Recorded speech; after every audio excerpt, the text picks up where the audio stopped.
I'm Abigail Turner, 29 years old, and the night my father told me to get out, it wasn't during a fight or some explosive breakdown. He simply stood in the doorway as rain hammered the roof and pointed toward the street. I had nowhere to go, no plan, no backup, just a suitcase and the weight of every unspoken disappointment between us. What I didn't know then was that less than 24 hours later, I'd be unlocking the gates to a $45 million estate with a view of the Atlantic and staff waiting to greet me by name.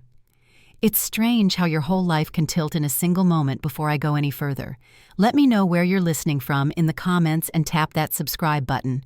If you've ever been the quiet one in the family, the one no one believed in. I grew up in a 2-story colonial in a working-class suburb just outside Boston. Our house had a white porch swing and hydrangeas out front. My dad, Douglas, worked at a bank for over 30 years and believed in neat lawns, firm handshakes, and practical decisions. Everything had a rule or a category with him. My mom, Grace, was the softer one. She taught elementary school art and wore mismatched earrings to work. Every day, she'd always tell me beauty doesn't have to ask permission. She passed when I was 15, and after that everything turned gray. Even the walls he once let her paint sky blue were repainted beige. My dad never raised his voice, but there was a new silence in the house that pressed against your ribs. My older brother Aaron was the golden child. He went off to Princeton, then Wall Street. He sent gifts on holidays and called Dad every Sunday. I went to Boston University on scholarship for art history with a side focus in museum studies. Dad didn't say much about it, but when I brought home my first gallery paycheck, he looked like he'd swallowed a lemon. He never said I disappointed him outright, but he didn't have to. During college, I dated someone named Tyler, who studied finance, and Dad would always ask about Tyler's career, but never my classes. He used to say things like, "Passion's great, Abigail, but you can't pay the electric bill with a painting after graduation." Tyler took a job in Chicago. We split amicably, and I moved back into my old room to save on rent while working full-time at a gallery downtown. The gallery wasn't fancy, but I loved it, the way you love a quiet song you hum without thinking. I'd leave the house early and come back late to avoid the dinner table where Dad would stir his coffee and ask if I'd thought about business school. The tension grew slowly, like wallpaper peeling behind a frame, and then Veronica showed up. She was a wealth manager. Dad met through the bank, elegant, polished, and always smiling, just a little too wide at first. I tried to be polite. She seemed like someone who knew which fork to use for salad and how to make herself at home in other people's lives. She started staying over, then moved in altogether. She reorganized the kitchen, cleared Mom's books from the den, and replaced the family photos with abstract art. She said, matched the new decor. Once she even paved over Mom's flower garden to add parking space for her car. The hardest part was how quickly Dad fell into step with her new rules. My vegetarian meals were suddenly a problem. My work schedule was irresponsible, and when Veronica found out about a small inheritance from my grandmother, she suggested I start paying rent. $800 a month for living in the same room where my mother once braided my hair. I wrote the check anyway, trying not to show how much it stung. But the real break didn't come until the day I walked in early from work and found Veronica in my bedroom with one of Mom's old jewelry boxes in her hand. And that moment is where everything started to fall apart. The first time I noticed one of my mother's necklaces missing.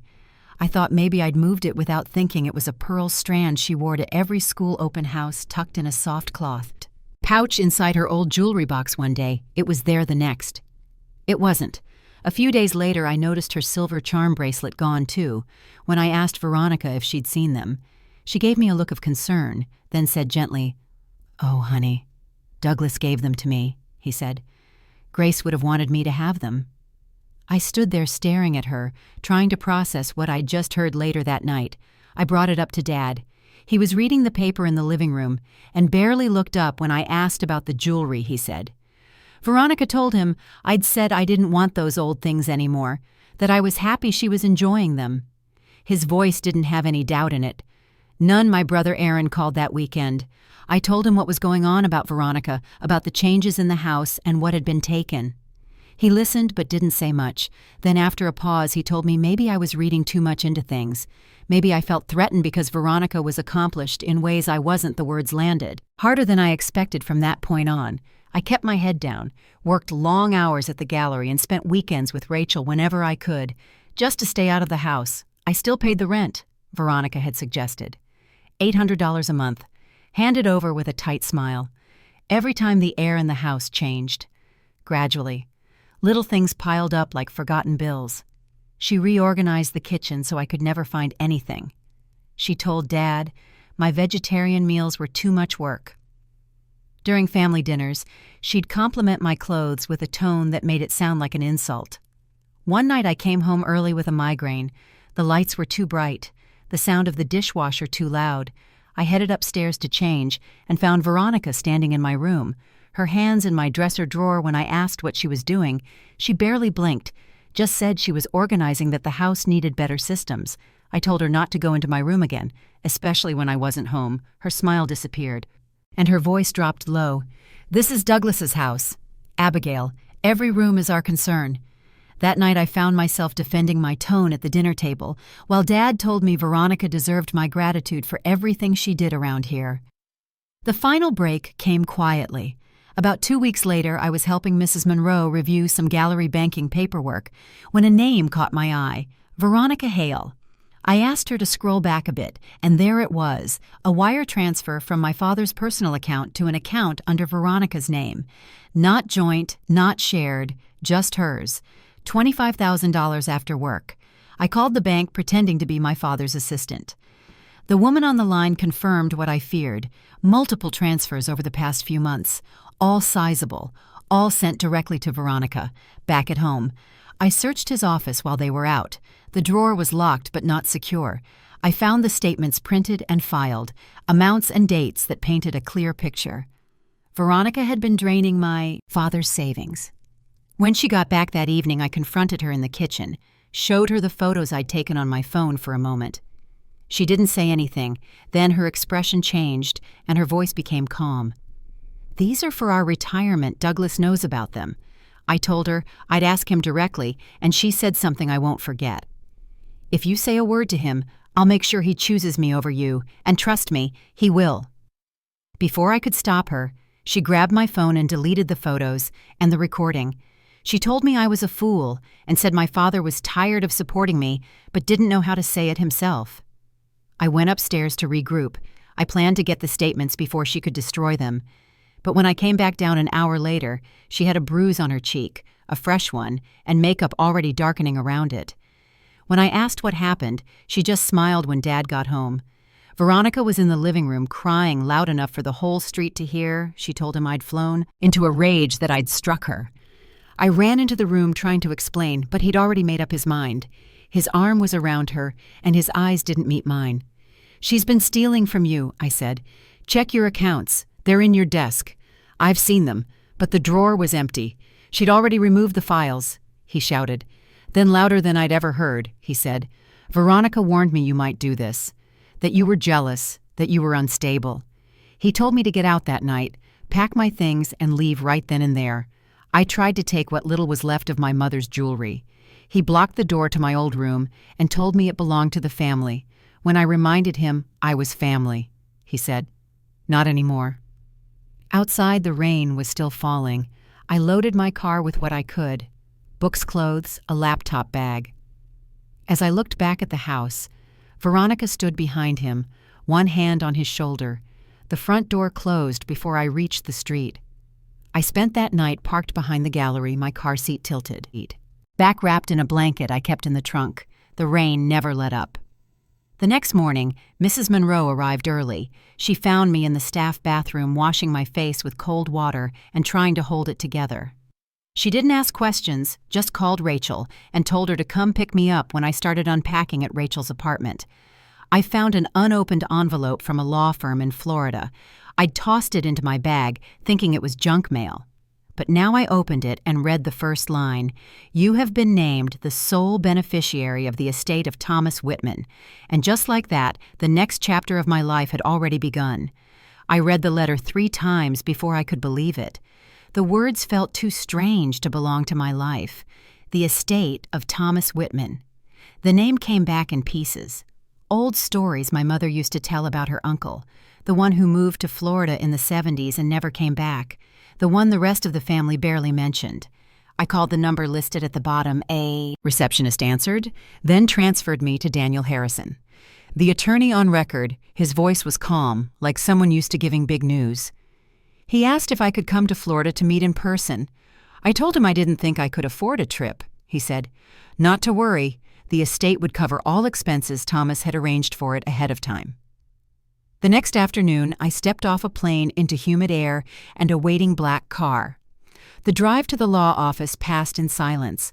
My bag was still half unpacked from Rachel's apartment. I wore the same flats from the gallery. Daniel Harrison was older than I expected. Gray hair, crisp suit, the kind of presence that made you sit up straighter. He greeted me kindly, offered me water, then slid a folder across the desk. Before we talk details, "I'd like you to understand a little about your uncle." He explained that Thomas made his fortune in real estate back in the 70s, then spent the rest of his life collecting art. He never married, never had children, stayed in quiet contact with the family. Especially after my grandmother passed, he kept every letter my mother ever sent and followed my life closely, especially once he learned I'd gone into museum work. I couldn't speak for a moment, just listened as he listed paintings, sculptures, notes, journals, things Thomas had left behind. Not just objects, but memories he'd kept for me. The folder contained the will, my name typed clearly. Thomas had named me the sole beneficiary of everything. The house, the art, the liquid assets. Daniel listed it all, like he'd done this 100 times. But the number stopped me, 45 million. He gave me time to absorb it, then offered to have the driver take me straight to the property. A villa on the water with a full-time staff waiting. I nodded quietly. The drive to the estate felt like something out of a film gated entrance. White stone path, palms swaying in the wind. Maria, the housekeeper, met me at the front. Her smile was warm. She said my name gently, like someone who'd been waiting as house was bright inside. Sun coming through tall windows. Artwork on every wall. Original pieces, not prints. Every corner felt purposeful. Maria led me upstairs to a suite that had been prepared for me years ago. Furniture selected with care books lining the shelves. She said Thomas had kept it ready in case I ever visited that night. I barely slept. The wind off the water tapped against the glass, and somewhere between midnight and dawn, I stood on the balcony looking out across the ocean. In the morning, Maria made coffee from scratch, the kind with a small press and a warm mug.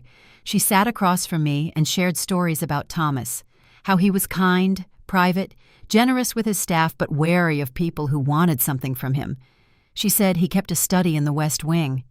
I spent that day there alone, flipping through files labeled with my mother's handwriting, letters she'd sent, photos of my school projects, printouts of gallery brochures with my name circled. It was quiet, proof that someone had believed in me. Even from a distance, I wandered the gallery wing later that afternoon. It used to be a ballroom, now filled with curated light and delicate shelves. Small sculptures, sketches, pottery, everything arranged with care, not for display but for meaning. Each piece had a note card, handwritten descriptions, thoughts, purchase dates. It was like walking through someone's memory. I didn't tell anyone from Boston about where I'd gone or what had happened. I wasn't ready to explain anything. I gave the staff my cell phone number and nothing else. Over the next week, I began exploring Palm Beach. The city was different than Boston, sun-drenched, quiet in a way that made time stretch. I stopped by the Nord Museum one afternoon and spoke with a woman named Lindsay Barrett, the curator of modern collections.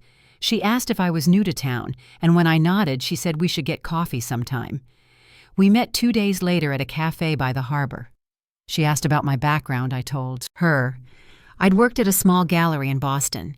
She said she could tell from the way I talked about technique and layout. Those meetings became regular.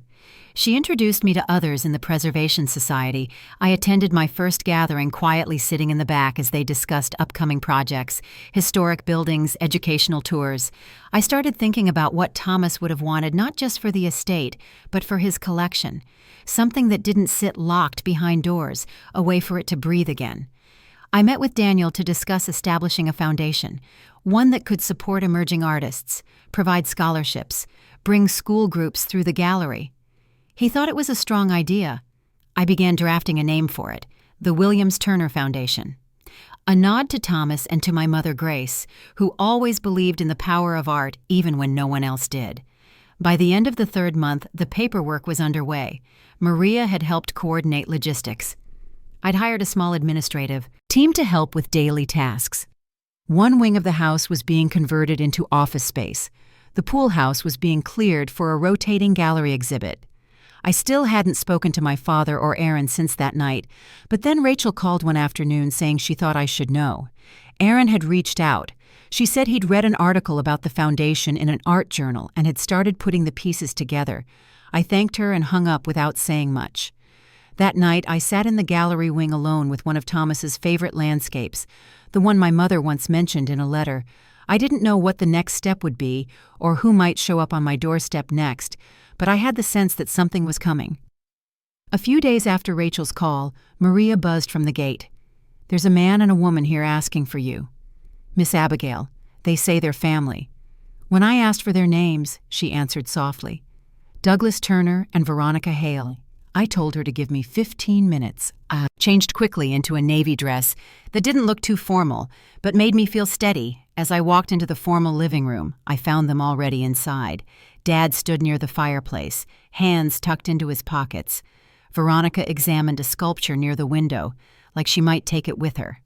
"That's an original," I said from the doorway, "worth just over $2 million. They turned at the same time. Dad looked older than I remembered. Thinner, with lines etched deeper into his face. Veronica recovered quickly, her voice sweet. "Abigail, what a stunning home your great-uncle had, impeccable taste." Dad stepped forward slowly. We wanted to check on you." I stayed by the doorway. "How did you find me?"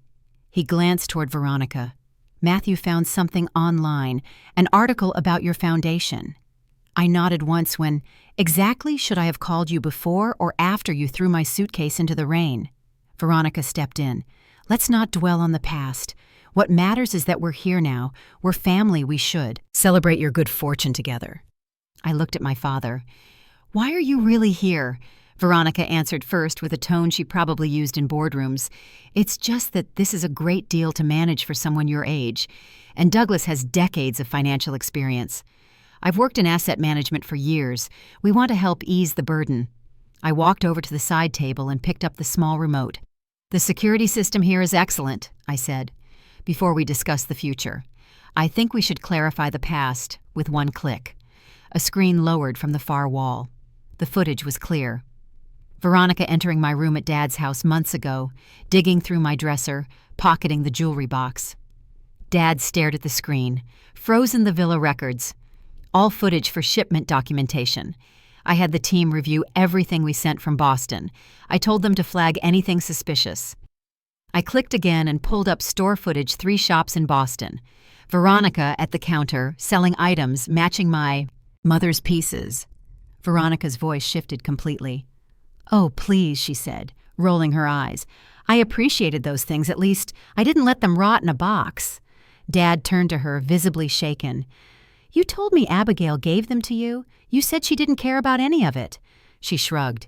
"You believed what you wanted to." I clicked again. The bank records I had printed and saved the transfers totaling over $120,000, all from my father's account to Veronica's. Her expression turned sharp. "This is a joke," she snapped. "This doesn't prove anything. It proves enough." I said the police in Boston have already been notified and the theft reports have been filed. Veronica's face twisted. "Security will escort you out," I added, pressing the button to call the guards. She turned toward me one last time. "This isn't over." "Yes, it is." As the front doors shut behind her, Dad sat down on the nearest chair. He looked tired, like someone had just opened every window and let a cold wind in. "I've been such a fool," he said. I stood a few feet away, arms crossed. "You didn't believe me when I told you what she was doing, not when I showed you the jewelry. Not even when she crossed into my room. I know I didn't want to see it." He rubbed his face. "After your mother passed, I didn't want to be alone. I thought Veronica cared. She made me feel like I mattered again. So you chose comfort over truth." He nodded. "I need time, Dad," I said finally. "You broke something when you sided with her. I'm not sure how to come back from that." He looked up. Can we talk again sometime? Maybe. Not about this. Just about anything. I just want to know you again. Maybe, I said, but not on your timeline, and not because you're impressed with the house. He nodded again, slowly. I understand that night. I walked through the gallery wing again, stopping at a painting my mother once said reminded her of spring, back home. I opened one of Thomas's journals and sat with it until the light changed through the windows. There were still conversations to come still, things unsaid, but for the first time I wasn't the one waiting to be seen. After Dad and Veronica left, Maria brought me tea in a china cup and didn't ask any questions. I sat for a long time in the reading room with one of Thomas's journals open on my lap. My name appeared on the corner of a page underlined in blue ink. He'd kept notes about my college work, clipped articles from local newsletters, even a short write-up from the gallery where I first interned. I met with Daniel the following morning to finalize paperwork for the foundation. We'd been shaping the mission for weeks, but now it felt real. The Williams Turner Foundation would support young artists and open the collection to students and schools. We walked through the East Wing discussing renovations. The former guest suites would become offices. The small ballroom would house a rotating exhibit space with climate control, installed by summer in the afternoons. I still spent time at the Nord Museum. Lindsay introduced me to other curators and preservationists. Palm Beach had a quieter rhythm, but the arts community was close-knit. I started attending events as just Abigail, not as Thomas's heir. One evening, Lindsay invited me to a benefit dinner at a local historic home. I wore a dress that had belonged to my mother. Maria helped press it that afternoon before I left that night. I met Ryan Matthews, an architectural preservationist, who had worked on several projects around town. We were introduced over dessert. He asked how I became involved with the foundation. I told him the short version. He nodded without pressing for more. He spoke about restoring a 1920s library near the coast, how he'd worked with schools to create educational exhibits inside the old reading rooms. A week later, we met again at a lecture about adaptive reuse in historic spaces. Afterward, he walked me to my car. We talked for nearly an hour beside the curb. I didn't think of Tyler from college anymore. Ryan was different. He listened and never rushed the conversation. He asked questions about Thomas's collection, but never once mentioned money back at the estate. The foundation team had grown. We hired a program director, a gallery manager, and a part-time archivist for Thomas's journals. Maria remained steady through all of it, keeping fresh flowers in the entry and gently reminding me to eat lunch. When I worked too long, we started planning our first educational tour. A group of 10th graders from a local public school would come through the collection. The following week, we prepped materials, activity sheets, and name tags. The students would get to see the Impressionist room, the Renaissance sketches, and a few selected artifacts from the pottery wing. Maria and I stayed late the night before the tour, arranging chairs and folding maps. She placed a small framed photo of Thomas by the gallery entrance, just beside the visitor's ledger. After locking up, I walked down to the beach behind the house. Moonlight stretched across the water, soft, waves rolling in the distance. I thought of my mother and what she might say if she could see the gallery, now the work, the students, the journals preserved in leather boxes. A few days later, Rachel called again this time to say Aaron had sent an email through the foundation site. He'd read the article about the scholarship fund and saw a photo of me speaking at the opening. He didn't ask for anything, just said he hoped we could talk. I waited 3 days before writing back. A short reply, no promises, just a line saying I was safe and settling into a new chapter. The morning after I sent it, Maria knocked on my office door softly. She handed me a padded envelope postmarked from Boston. Inside was a folded letter and a photograph. The letter was in my father's handwriting. The first few lines said he'd been going through boxes from the old house and found something of my mother's. He thought I should have it. The photo showed me at 18, standing in front of the Boston Museum of Fine Arts, wearing a scarf Mom had knit during her chemo treatments. Tucked behind the photo was an unsent letter addressed to Thomas. It was dated the spring of my graduation. The words were familiar in her voice. She spoke of how proud she was that I'd followed what moved me, that I saw the world differently than most people, that she believed Thomas would understand, that I placed the letter in a frame on the desk by the window. the one that looked out across the lawn toward the gallery doors. We were getting ready for our first exhibit featuring works from new artists around the country. The gallery wing had been repainted, the lighting adjusted for different mediums. We printed programs and hand-addressed invitations when the pieces began arriving. I walked the rooms each evening alone, adjusting placements, making notes beside labels. I added a bench near the center, one of Thomas's favorites from his study. The foundation wasn't just about art anymore, it was about access, about offering something. Lasting not because of wealth, but because someone had once looked past the surface and seen possibility as the opening approached, I found myself thinking less about who wasn't here and more about who had stayed. Maria, Daniel, Lindsay, Rachel, Ryan, even Aaron in his own quiet way. The people who had shown up without being asked, who hadn't tried to take anything. And as I lit the small lanterns outside the gallery entrance that evening, I felt the kind of calm that doesn't come from being proved right, but from being finally steady on your own feet.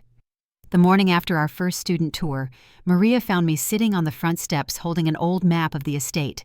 The group had left hours earlier, but the laughter still echoed through the gallery rooms. She handed me a cup of coffee and said simply, "They loved it." I was about to reply when the gate buzzer rang again. Maria stepped inside to check the screen. She returned a moment later, eyes calm but alert. "It's your father and Miss Hale again?" Stood slowly. "Tell them. I'll meet them in the sunroom 15 minutes. I changed into a simple linen dress and pulled my hair back neatly as I stepped into the sunroom. I found Dad sitting at the far end. Veronica stood near the glass shelves where Maria kept the estate's guest china. She reached out to touch a small porcelain teacup, then stopped when she saw me. "We didn't come to argue," Veronica said quickly. "We wanted to talk like family." I stayed by the doorway.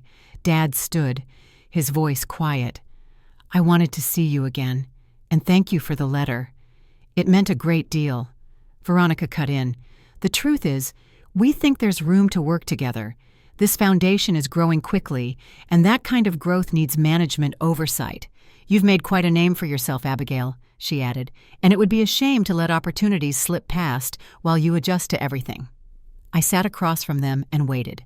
"We have experience," Dad began, "and we want to help you sustain this place. Keep it protected. You're very young to be handling so much alone." I nodded slowly, then reached behind me and pulled a folder from the side table. I slid it across the table toward them.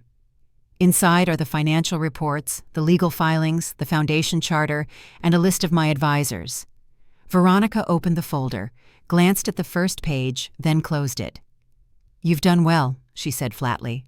I looked at my father. "If you'd come to offer real support, you'd have come sooner. Not now, when it's already built." He looked down.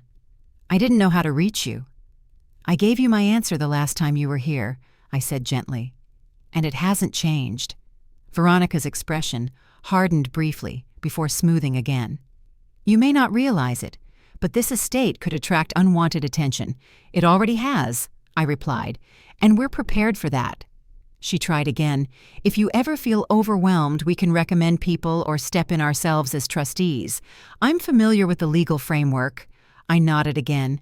"That won't be necessary. The foundation board is full, and our trust attorneys have all the authority they need." Dad shifted in his chair. "Abigail, I know we made mistakes.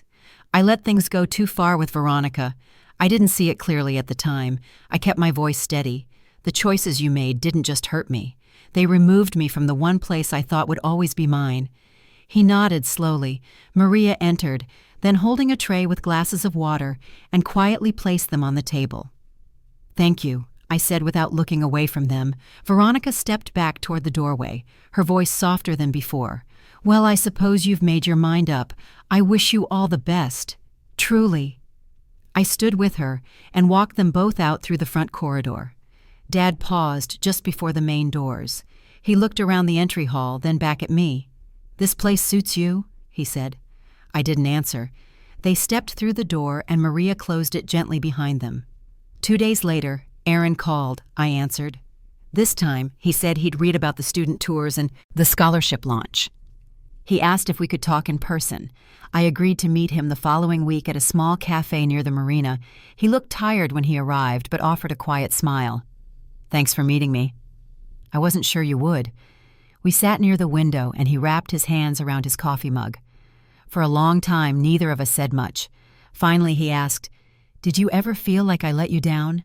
I thought for a moment, then said yes.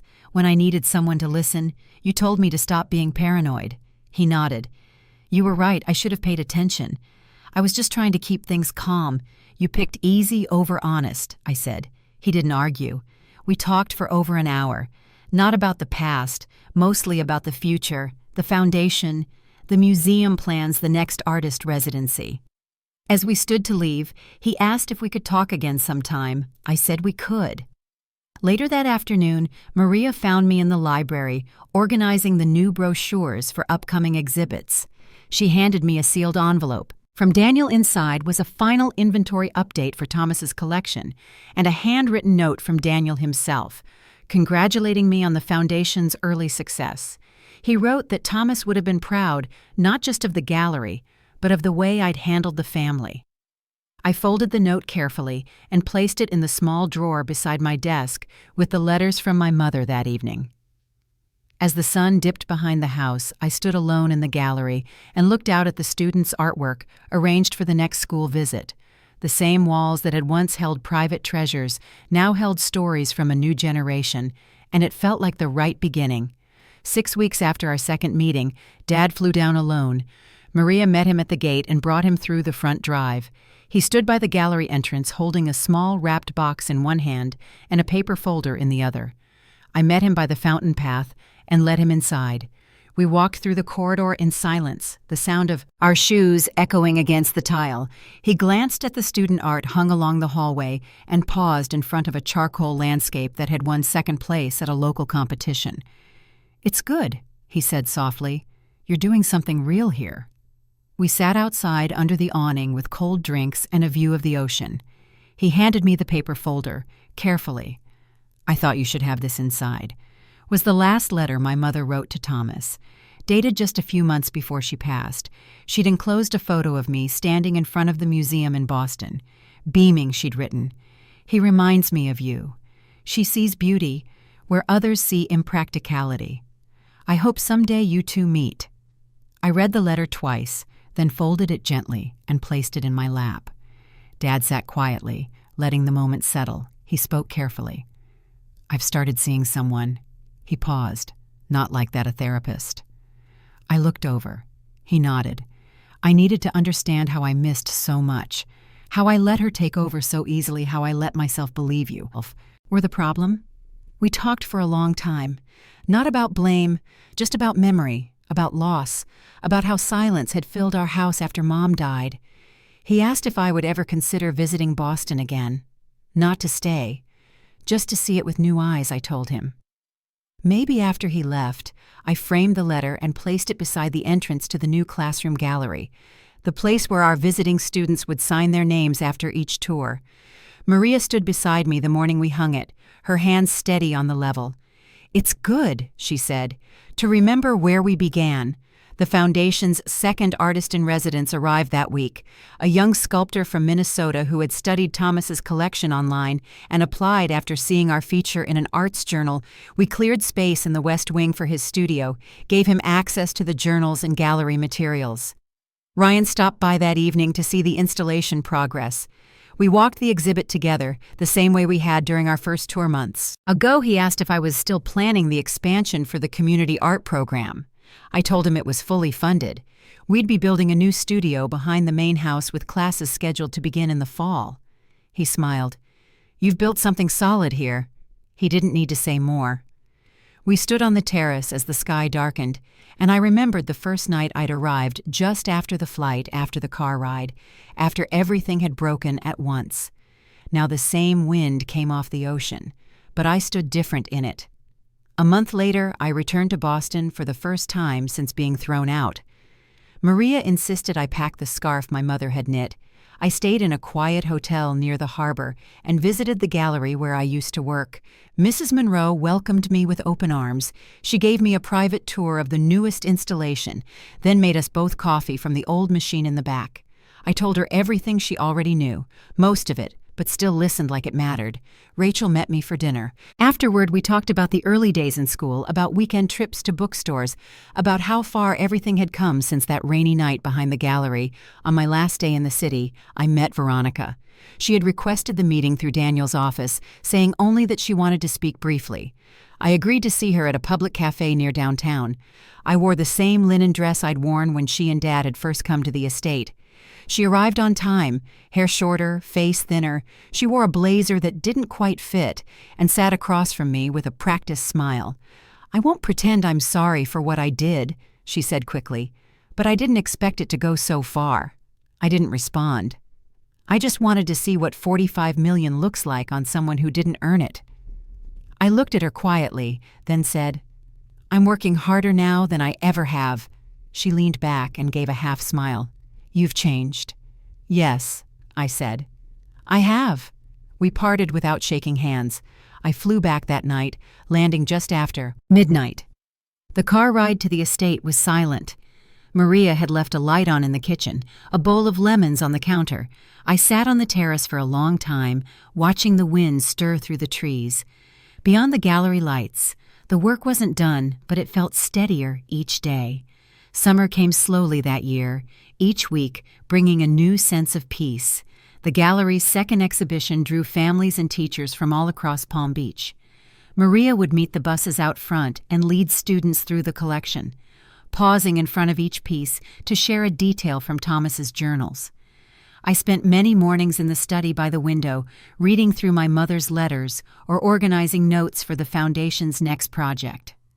Sometimes Ryan would stop by, and we'd walk the gardens together, talking about ways to open the estate for community workshops. He never asked about the past, only about what might come next. Aaron visited twice that season. We stood on the back lawn, overlooking the ocean, he told me about his own changes. Therapy, new work hours, a quieter apartment closer to the river. He said he'd learned to listen in ways he hadn't before. One Saturday afternoon, Dad arrived carrying a carton of books from the old house. He looked different, relaxed, more at ease. He joined us for lunch under the oaks and listened as the students shared what they'd learned from their day at the gallery when Maria brought out coffee. He helped clear the dishes before leaving. He gave me a small box. Inside was the last of Mom's handmade scarves. He said she'd want me to have it now. As the months passed, the foundation grew. We launched a scholarship program for local students, partnered with the Preservation Society to offer after-school art classes, and opened the West Wing Gallery to public tours. Each project reminded me of why Thomas and my mother had loved this world so much. The wounds from that rainy night outside my father's house slowly faded, not forgotten but softened by new memories, new work, and honest conversations. The lessons from those years lingered. I learned that approval can be taken away in a moment, but dignity and kindness come from within and last. At the end of the season, we held a celebration in the main hall. Maria arranged fresh flowers along the tables. Students and artists spoke about their experiences in the program.